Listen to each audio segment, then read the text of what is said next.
Meu irmão, minha irmã, nosso amigo que está nos assistindo aqui no YouTube, no nosso canal ICE Maracanã, ICE Maracanã. Seja muito bem-vindo, inscreva-se no canal, deixa aí o seu like, compartilhe com amigos se acha que pode edificar a vida de alguém. E se tiver algum comentário, alguma pergunta, um questionamento, uma discordância, deixa aí na descrição do vídeo. Será muito bem recebido qualquer movimento seu aqui no nosso canal. Somos a Igreja Cristã Evangélica do Maracanã. Maracanã é um bairro da cidade de Anápolis.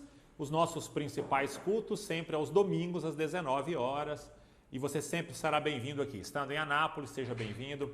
Venha cultuar ao Senhor aqui conosco. Será uma alegria recebê-lo. Hoje nós começamos uma série diferente. Terminamos no estudo passado, que está disponível no canal, uma série sobre os juízes, sobre heróis em tempos de crise. Agora nós temos um mês muito especial aqui na nossa comunidade, que é o mês do amor, Não é que a igreja não deve amar, ou que as pessoas não devem amar durante todo o ano. Sim, mas é um mês especial para que a gente possa despertar, os irmãos para aquilo que todos nós já sabemos. Mas o ser humano, de vez em quando, né, ele precisa ser relembrado daquilo que é imprescindível para a vida dele. Esse mês é o mês do amor, então você também está convidado a fazer, inclusive, os desafios que são propostos a cada domingo ao final. Nós produzimos pequenos textos devocionais de uma leitura de 1 minuto aproximadamente, e nós distribuímos esses pequenos textos no WhatsApp dos irmãos, dos amigos. Então, se você tiver interesse em recebê-lo durante 30 dias, um texto específico para você orar, para você meditar sobre o amor, você deixa peça isso aí na descrição do vídeo e nós vamos entrar em contato com você. Hoje, então, o nosso primeiro texto, Gênesis capítulo 18, verso 16 ao verso 33, oração, uma prova de amor. Vamos lá? Vamos à leitura do texto? Quando os homens se levantaram para partir, avistaram lá embaixo Sodoma, e Abraão os acompanhou para despedir-se. Então o Senhor disse: esconderei de Abraão o que estou para fazer? Abraão será pai de uma nação grande e poderosa, e por meio dele todas as nações da terra serão abençoadas. Pois eu o escolhi para que ordene aos seus filhos e aos seus descendentes que se conservem no caminho do Senhor, fazendo o que é justo e direito, para que o Senhor faça vir a Abraão o que lhe prometeu. Disse-lhe, pois, o Senhor: as acusações contra Sodoma e Gomorra são tantas, e o seu pecado é tão grave, que descerei para ver se o que eles têm feito corresponde ao que têm ouvido, senão eu saberei. Os homens partiram dali e foram para Sodoma, mas Abraão permaneceu diante do Senhor. Abraão aproximou-se dele e disse: exterminarás o justo com o ímpio? E se houver 50 justos na cidade, ainda a destruirás e não pouparás o lugar por amor aos 50 justos que nele estão? Longe de ti fazer tal coisa, matar o justo com o ímpio, tratando o justo e o ímpio da mesma maneira. Longe de ti, não agirá com justiça o juiz de toda a terra? Respondeu o Senhor: se eu encontrar 50 justos em Sodoma, pouparei a cidade toda por amor a eles. Mas Abraão tornou a falar: sei que já fui muito ousado ao ponto de falar ao Senhor, eu que não passo de pó e cinza. Ainda assim pergunto: e se faltarem 5 para completar os 50 justos? Destruirás a cidade por causa dos 5? Disse ele: se encontrar ali 45, não a destruirei. E se encontrares apenas 40, insistiu Abraão. Ele respondeu: por amor aos 40, não a destruirei. Então continuou ele: não te ires, Senhor, mas permite-me falar. E se apenas 30 forem encontrados ali? Ele respondeu: se encontrar 30, não a destruirei. Prosseguiu Abraão: agora que já fui tão ousado falando ao Senhor, pergunto: e se apenas 20 forem encontrados ali? Ele respondeu: por amor aos 20 não a destruirei.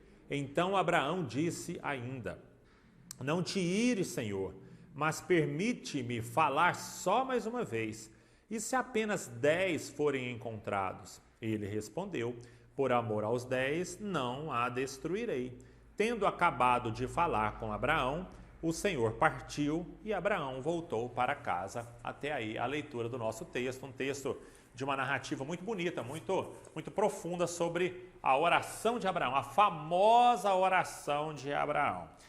Existe uma música de um grupo chamado Titãs que diz o seguinte: existem provas de amor apenas, provas de amor, não existe amor, apenas provas de amor. É uma leitura poética, né? Inclusive secular, sobre o amor ou a falta do amor. É óbvio que ela é poética e nós não concordamos. Existe amor e o amor ele precisa ser provado.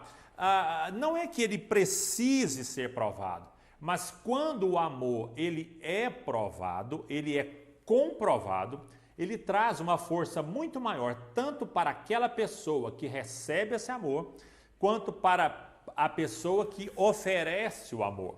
Ok, provas de amor na humanidade. Essa aqui é uma reportagem da Super Interessante, do site Super Interessante, e ele vai mostrar ali naquela reportagem algumas provas de amor durante a humanidade, ou durante os anos da humanidade. Eu não sei se você sabe que os jardins suspensos da Babilônia, os jardins suspensos eram e foram uma grande prova de amor de um rei, né? O Nabucodonosor. Quando a gente lê os textos bíblicos, a gente encontra a figura desse homem ali, desse imperador, desse rei, desse monarca, um homem forte, um homem sanguinário, um homem parece que com pouca afeição ou com a pequena demonstração de sentimentos, muito pelo contrário. A Babilônia fica hoje na região do Iraque, aproximadamente na região do Iraque, uma região muito árida e com poucas plantas, com poucas... a flora é muito prejudicada por causa do clima. E o Nabucodonosor, ele se casou com Ametis. E a Ametis, que ela tinha vindo de um outro lugar, muito rico em vegetação, ela sentia muita falta das plantas, das árvores, do clima ameno. E o que o Nabucodonosor então fez? O Nabucodonosor mandou construir os famosos jardins suspensos da Babilônia, exatamente para fazer com que a sua amada esposa pudesse se sentir mais à vontade ali no lugar onde eles moravam. Li recentemente que o jardim suspenso da Babilônia havia um rio que foi transposto, né? A gente tem ouvido muito da transposição do Rio São Francisco aqui no Brasil. Um rio foi feita a transposição do rio que passava por cima do jardim para que houvesse ali um clima ameno, para que houvesse água, tudo isso por amor a uma mulher. Um dos monumentos mais belos da atualidade é o famoso Taj Mahal. O Taj Mahal, ele é um mausoléu, né? Um lugar, um túmulo, um mausoléu da Mumtaz Mahal. Mumtaz Mahal. Ela era a esposa de um Shah, né? O Shah era um homem importante, um imperador, nesse caso o imperador mongol, no século 17. Em 1631, a Mumtaz Mahal morreu quando foi dar à luz o 14º filho do Shah, desse imperador. E para honrá-la, o imperador, o Shah, né? Olha, língua portuguesa, hein? Shah com X, tá? Shah com X. Aqui é um título que é dado a um homem importante em determinada cultura do mundo, em algum lugar do planeta, tá certo? Então, o que acontece? Por amor e para a memória da sua mulher, da sua esposa falecida, ele constrói o mausoléu, que é o Taj, que é a coroa. Então, o Taj Mahal, a coroa da Mahal. Isso por causa da saudade e o luto em decorrência da perda de uma mulher amada, de uma pessoa querida. Então, nós já temos duas grandes construções que fizeram parte das belezas, né? Um fez e outro ainda faz, das belezas da humanidade. Bom, essa aqui é mais moderna um pouco, né? Talvez se você é adolescente, jovem, não a conheça, mas as pessoas um pouquinho mais vividas já ouviram falar, pelo menos já ouviram falar da Marilyn Monroe. Marilyn Monroe. Conta a história que um jogador de beisebol, o Joey DiMaggio, e a atriz Marilyn Monroe, eles tiveram um relacionamento, inclusive eles se casaram, mas viveram por causa de toda tribulação, ou por serem ali, por terem um casamento muito atribulado, eles viveram juntos apenas 274 dias, só 274 dias. Mas o Joey DiMaggio, ele nunca deixou de ser um homem apaixonado pela Marilyn Monroe. E diz a história que ele nunca mais se casou. E depois que a Marilyn Monroe morreu, ele durante 20 anos, ele mandava flores 3 vezes por semana para o túmulo da Marilyn Monroe. Olha que espetáculo, né? O amor, as provas de amor, cada um num contexto, cada uma de uma forma, mas como é possível você oferecer amor e provar que o seu amor, ele de fato existe. Deus é amor, Deus é amor. E existem atributos de Deus. O que são atributos, meus irmãos? Atributo de Deus são qualidades que Deus tem, são características que Deus tem. Existem qualidades de Deus que são comunicáveis, existem qualidades que são incomunicáveis. As incomunicáveis são aquelas que Deus tem e o homem não tem. Vou a alguns exemplos. Eternidade, Deus é eterno. A autoexistência, o Deus, ele existe por si só, ele sozinho existe, ele é autoexistente. A soberania, Deus é soberano, o homem em nenhum momento é soberano. Na verdade, o homem não tem poder nem sobre um fio de cabelo da sua cabeça. Isso são qualidades ou atributos incomunicáveis de Deus. E existem os atributos que são comunicáveis. São atributos que Deus possui, mas que o homem também possui, claro, de forma imperfeita. De forma imperfeita, o homem possui algumas qualidades que Deus tem. Sabedoria, o homem tem sabedoria e Deus tem sabedoria. A de Deus ela é absoluta, a do homem ela é relativa. Santidade, Deus ele é santo na sua totalidade. O homem também, depois de Cristo, ele é santo, ele é chamado inclusive de santo várias vezes pelo apóstolo Paulo. Aos santos que estão em tal lugar. É diferente uma questão da outra. Um é santo absolutamente, outro é santo de forma relativa, vivendo a busca da santidade. E o amor é outro atributo de Deus que se comunica, que é passado para o homem. Então Deus é amor. Se Deus é amor e o homem segue a Deus, serve a Deus, o homem também tem amor. O homem também tem amor. E quando, meus queridos irmãos, a gente pensa em amor, nós sabemos que o amor existe mesmo que não haja demonstrações. Você deve conhecer alguém aí no seu círculo de amizades, que é uma pessoa que você tem certeza que ela ama você, mas você jamais ouviu dela "eu te amo". Ou às vezes um abraço, não recebeu um abraço. Existem pessoas que precisam consertar isso na sua história.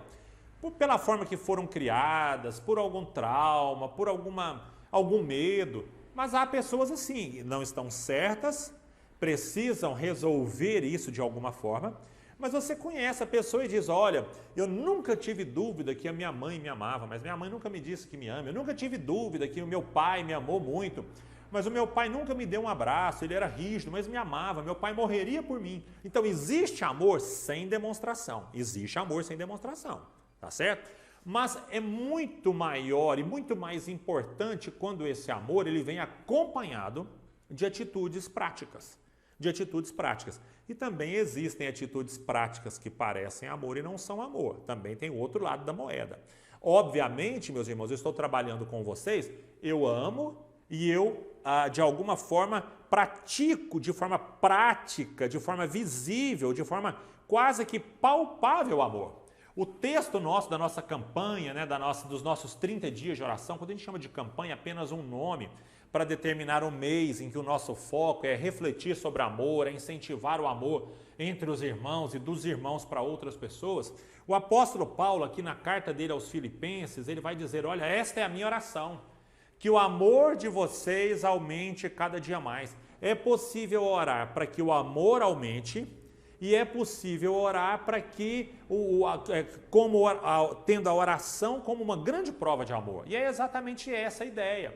A oração é uma prova de amor. A oração é uma grande prova de amor, eu não tenho a menor dúvida disso. Quando a gente ora por alguém, a gente demonstra um grande cuidado por aquela pessoa. A gente demonstra que nós amamos alguém, ou pelo menos que a gente tem interesse na vida daquela pessoa.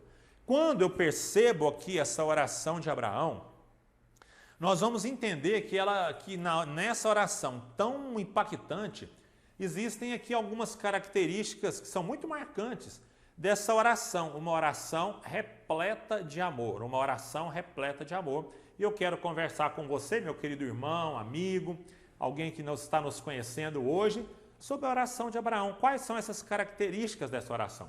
Primeiro, meu querido irmão, há aqui uma relação de amizade, de confiança, há uma relação profunda entre Abraão e Deus. Vamos entender o texto? Vamos lá. Abraão, ele recebeu aqui no capítulo 17, capítulo 18, essa história se dá mais ou menos aqui nesse contexto, tá? Especialmente no capítulo 18. Ele recebe 3 homens em casa, que são sim entidades diferentes, não eram homens da raça humana. E Abraão, tanto é que Abraão vai honrar esses homens, vai oferecer comida, vai honrar esses homens. Depois, um pouquinho mais aqui na frente do capítulo 18, 2 deles vão embora. No capítulo 19, versículo 1 diz, olha, os 2 anjos chegaram a Sodoma.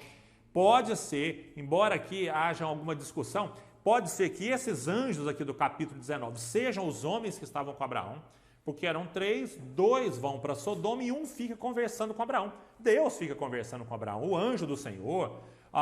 Essa é a conversa de fato que Abraão tem diretamente com Deus, é com Deus que Abraão vai conversar. Bom, então o Senhor fica com Abraão para uma conversa com ele, certo? Aqui Abraão vai ter essa conversa com Deus e o que Deus fala, qual que é a ideia aqui do Senhor, né? Como é que o Senhor fala com Abraão? O que ele vai dizer para Abraão? Olha, Abraão, como é que eu poderia esconder de você algo que eu vou fazer? Olha que coisa mais interessante, meu querido irmão. Não é à toa que depois Abraão ele é reconhecido como o amigo de Deus. Abraão passa a ser reconhecido como o amigo de Deus.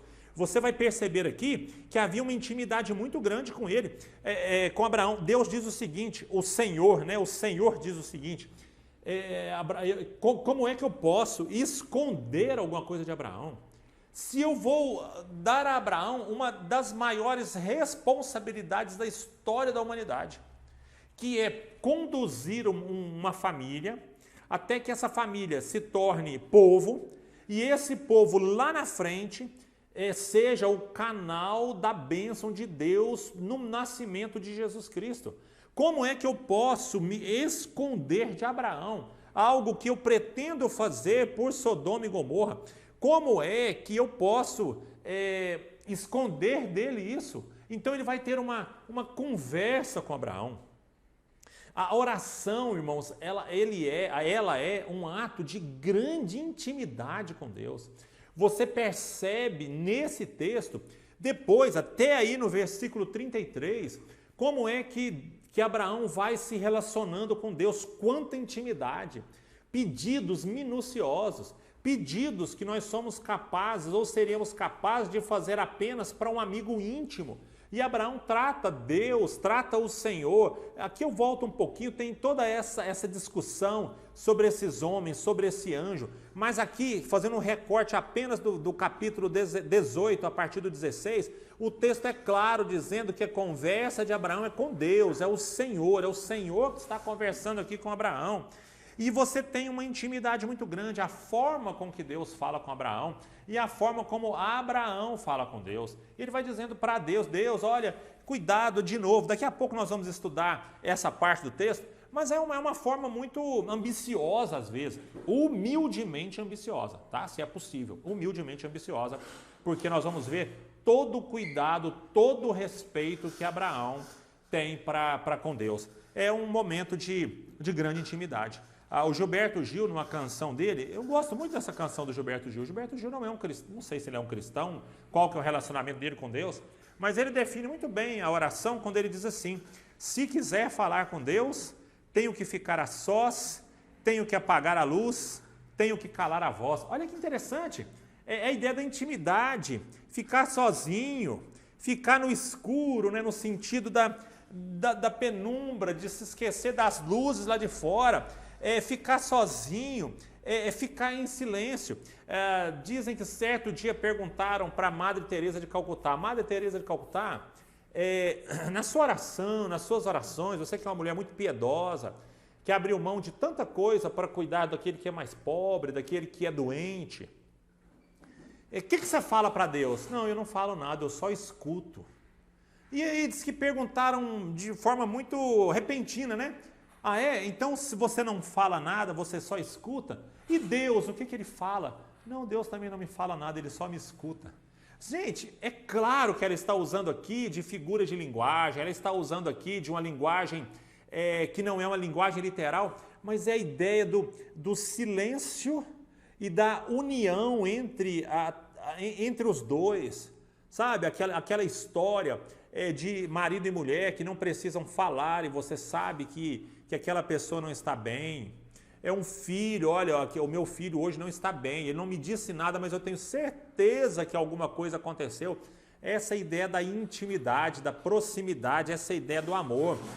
Essa ideia do amor, essa ideia da intimidade. Oração, meus irmãos. Jesus disse, olha, não que possa existir alguma coisa contrária à oração pública. Não há. Não há nada contrário. Há contrário a pessoa que se julga importante e que ora publicamente para aparecer para as outras pessoas. Mas não há nada contra a oração pública, a oração em conjunto, a oração comunitária. Mas Jesus disse, olha, uma forma de orar, uma forma muito importante de oração entra no teu quarto e o Pai que vê e escuta você em secreto o recompensa. Aqui você tem a oração de Abraão, uma oração de relação, de amizade e de grande confiança. Deus não faz uma obra em Sodoma e Gomorra, naquelas cidades, sem antes conversar com Abraão. E Abraão lida com Deus como quem está lidando com um pai, com todo grau de hierarquia e respeito, mas um pai amigo, um pai amoroso, um pai que é próximo. A segunda característica da oração de Abraão é uma oração que não parece razoável, irmãos. Ela parece meio incoerente. E eu vou explicar logo aqui, que você não continua, que você pare, mas que história que é essa? Meus irmãos, a oração, para quem olha de fora, é um ato bastante estranho. Existem muitas pessoas no mundo que estudam a oração como um fenômeno. A oração como um fenômeno, uma parte da religião. Você tem uma tese não concluída do Marcel Mauss, um antropólogo que estudava a religião, e ele vai falar sobre a prece como um fenômeno social, como um fenômeno importante de uma comunidade. Ele não terminou o livro dele, a obra dele, mas é uma obra importante. As pessoas estudam muito Marcel Mauss. A oração, ela é um elemento que causa tanto estranhamento e às vezes é tão pouco razoável, tão pouco racional para quem está assistindo e vendo, até incompreensível a essas pessoas, que você percebe nos textos bíblicos, quando Eli se encontra, ele era o sacerdote, ele era o responsável ali pelo culto, pelo menos numa parte de Israel, e ele vê Ana orando ao Senhor, e a Ana estava, o texto lá de Ana vai dizer que Ana estava se derramando aos pés do Senhor, ela estava ali numa oração, aquela oração mais profunda, aquela oração mais próxima ao Senhor, e ele diz, mulher, por que você bebeu? Por que você está bêbada? Percebe que até as pessoas que vivem no meio no caso não era ali do cristianismo, mas porque Cristo ainda era uma figura futura, uma promessa futura para aquele povo, mas até as pessoas que vivem no meio religioso, às vezes não conseguem compreender a oração. não conseguem compreender por que uma pessoa ora tanto tempo, não conseguem compreender por que a pessoa orar é falar com alguém que você não está vendo, é ter fé em alguém que você não vê, é acreditar que alguém que você não está vendo irá atender o seu pedido. Isso é oração. E aqui você tem algumas figuras bastante interessantes. Você tem aqui algumas figuras que são bem interessantes. Você tem aqui uma figura chamada de antropopatia. O que é antropopatia? Antropopatia é quando você atribui sentimentos humanos a um outro ser, não necessariamente a Deus, mas geralmente a gente faz isso para Deus. Zacarias capítulo 8, versículo 2. Assim diz o Senhor dos Exércitos, tenho muito ciúme de Sião. Então é um sentimento humano que é atribuído, nesse caso, a Deus. Isso é antropopatia. Você tem o zoomorfismo, que é atribuir características e qualidades dos animais para uma pessoa ou para um ser, também para Deus. Você vai encontrar em Salmo 91:4, falando sobre Deus. Ele o cobrirá com as suas penas e sob suas asas você encontrará refúgio. Zoomorfismo tem muito na Bíblia. Afinal de contas, Jesus, ele é o leão da tribo de Judá, ele é o leão. Então você tem muitas figuras assim, tá certo? Que são utilizadas. E provavelmente aqui nesse texto nós temos o antropomorfismo, que é uma figura um pouco mais ampla, de atribuir qualidades e qualificações humanas a seres que não são humanos. Você tem, na maioria das vezes, irmãos, a gente faz isso para Deus, mas você tem antropomorfismo em outros lugares. Você tem os três porquinhos. Os três porquinhos é uma forma de antropomorfismo. Eles têm preguiça, eles constroem casa, eles pensam. São características humanas atribuídas a eles também. O que a língua portuguesa chama de prosopopeia. Também atribuição de sentimentos, de elementos humanos a quem não é humano. Aqui, no capítulo 18, que nós acabamos de ler, no verso 21, Deus diz assim para Abraão, o Senhor diz assim para Abraão, eu descerei em Sodoma e Gomorra para ver o que eles têm feito, se o que eles têm feito corresponde ao que eu tenho ouvido. Então a ideia de um Deus que tem que descer do céu para ver o que tem em Sodoma e Gomorra, para ver se ele está, para conferir se aquele que ele escuta é certo. Isso é característica humana. Deus não precisa disso. Deus é onisciente, sabe de todas as coisas. Deus é onipresente, está em todos os lugares. Significa que então, meus queridos irmãos, que você tem um antropomorfismo do próprio Deus dizendo, olha, eu vou agir, ou pelo menos para que você possa entender, Abraão, eu estou fazendo uma comparação da minha forma de agir e de ver com a ação humana. Você percebe que aqui é uma conversa que não faz muito sentido para aquele que está de fora. Se você pega um incrédulo, uma pessoa um questionador absoluto daquilo que a Bíblia ensina, ele vai achar isso aqui um absurdo, ele vai achar um absurdo isso aqui. E pelo lado de Abraão também. Abraão, ele chega aqui no Senhor e diz o seguinte para Deus, olha, o Senhor vai exterminar o justo com os ímpios? A ideia seria abominável o Senhor fazer isso, longe de ti fazer tal coisa. A gente se lembra aqui da oração de Abacuque, quando Abacuque se dirige ao Senhor e diz, olha Deus, como é que o Senhor vendo todas as aberrações, os crimes, toda a criminalidade, tudo que está acontecendo em Israel, como é que o Senhor não está fazendo nada? Como é que o Senhor está sendo omisso?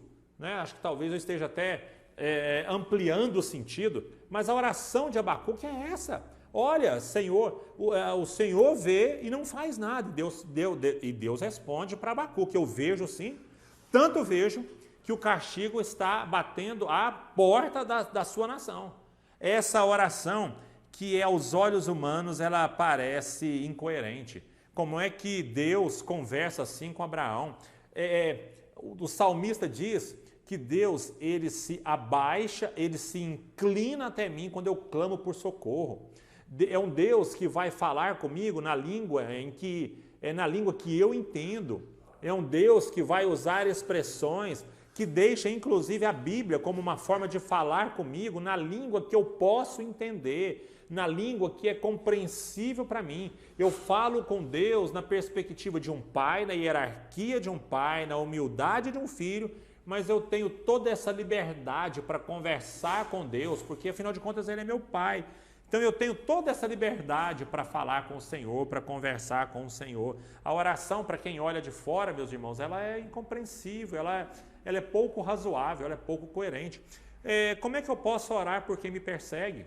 Na quarta-feira, agora, pela plataforma do Zoom, nós vamos receber um missionário que está num país da África, na janela 1040, que é o lugar mais perigoso para um cristão viver no planeta. Um deles, né, que hoje a Coreia do Norte, ela já passou e já superou todos os outros lugares, mas você tem a janela 1040, que é o lugar mais perigoso para um cristão viver. E você tem ali um missionário que ora, que ama aquelas pessoas. Então essa é a ideia. Como é que alguém pode orar por alguém que quer a morte dele? Irmãos, a oração é pouco razoável. Como orar alguém que tem ministério entre presidiários? Como é que você ora por um presidiário? Como é que você ora por um paciente em estado terminal, uma vez que o médico já disse, dessa noite ele não passa, e você, na verdade, passa a noite orando por ele? A oração, na verdade, ela é a ideia de romper com a razão. Ela não é irracional. Nós oramos de forma também racional, mas juntamente com a oração racional, nós oramos também com a fé, e a fé ela suplanta a razão. A fé ela vai muito além da razão.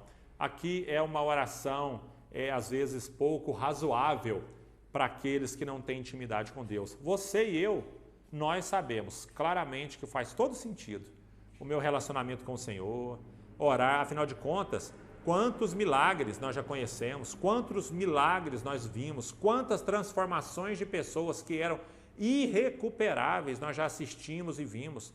A oração faz todo sentido. Para Ana, quando ela orou e Eli achou que ela estava bêbada, fez todo sentido. Samuel veio daquela oração, a partir daquele momento. Então a oração faz todo sentido, mas é uma característica aparente para quem olha do lado de fora, que as orações têm pouca coerência, são pouco razoáveis. Bom, e a oração aqui no final, ela é persistente, nunca desiste. Meus irmãos, ela é persistente e você nunca desiste, especialmente por um motivo. Nesse caso específico, por causa do amor. É uma oração motivada pelo amor. É uma oração persistente porque Abraão, ele amava, porque Abraão tinha um amor especial por Sodoma e Gomorra. Ah, pastor, então ele amava tanto aquela cidade? Não, ele amava alguém que estava lá dentro. Significa que a oração ela é uma prova de amor porque ela parte do amor que eu tenho por alguém. Meus queridos irmãos, eu só oro por quem eu amo? Não, muito pelo contrário. A Bíblia diz que nós devemos orar inclusive por aqueles que nos perseguem. Mas a minha oração ela recebe um up, ela sobe um degrau de facilidade de oração, de orar, de investir tempo, quando eu oro por alguém que eu amo. Abraão tinha um sobrinho ali, um sobrinho querido. Quando Deus chama Abraão lá em Ur, lá atrás, vai embora, deixa todo mundo, Abraão leva o sobrinho.